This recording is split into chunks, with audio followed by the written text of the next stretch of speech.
What's up mga Kokote? It's me, Ate Mariel, at welcome sa Quadernos, where learning is the name of the game. So kung bago ka pa lamang sa aming YouTube channel, i-click mo na subscribe, like, and share button para mag-updated ka sa aming mga videos. So samahan natin si Super K sa panibagong araw at panibagong lesson na ating matututunan dito sa Quadernos, at ang bagong lesson natin for today is causes of pollution. So, ano nga ba yung nagiging cause ng pollution? Bakit nga ba tayo may pollution sa land, sa air, and sa water? So, before we start our lesson, we need to discover a new trivia for today. Trivia for today.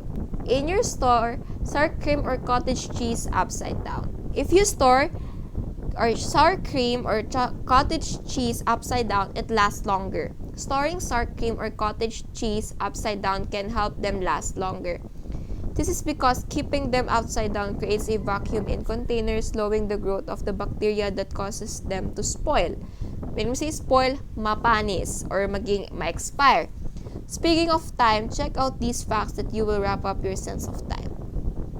So, if you store your sour cream and cottage cheese upside down, it will last longer. So, that would be our trivia for today. So, dito na tayo sa ating lesson proper. So, what is pollution? Pollution comes from the word pollute, which means to make dirty or contaminate. It is worse than just looking dirty and messy. Contaminated things cannot be used anymore.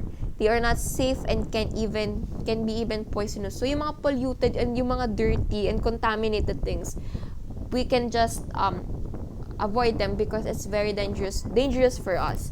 This is what pollution does. Polluted land, water, and air are unsafe for living things and destructive to non-living things. Pollution does not a lot of harm. So yan, that what makes of pollution. It's very pressing issues in here in the Philippines today. Pollution, the water pollution and the land pollution. How dirty already is Earth today? This is the very sad fact that we can encounter in this modern time. A landfill is a piece of big land turned into a dump site. It is where the garbage collected from houses, offices, schools, markets, and hospitals and big cities go. So, kaya nga nagkakaroon ng mga hinihika, yung mga nagkakaroon ng illness, that's because of the dirty air, the dirty water, the dirty land that they encounter every day. So, super vital. Kasi ang dami nga ngayong mga plastics. Plastics is the very yung mga thing na talaga nakaka-apekto. Nakakabara ng tubig, and nakakakalat talaga ng environment. So, it's very dirty talaga. So next, take note of the two pictures shown below. They show a big piece of land as it was before and after and turned into a landfill. So yan, super linis nung before, and kita nyo naman. So ayan, super dirty, super siya. So ayan, it turned into a landfill. It's very dirty.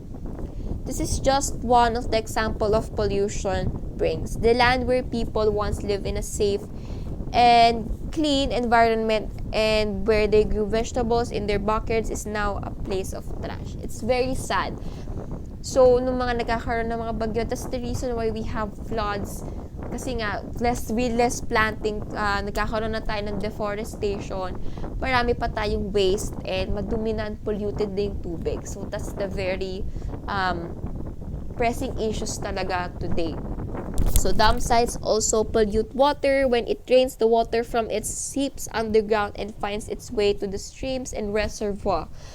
But some garbage do not reach the landfill anymore. They find their way to the sea and lakes through their rivers where just people just throw them. So, it's very sad that tayong mga tao talaga nagiging one reason kung bakit nagkakaroon ng pollution sa tubig. So, we must be considerate, and we must be smart on for our garbage. So, we need to be more kinder to our environment. Liquid waste from sewage factories are also dumped into rivers.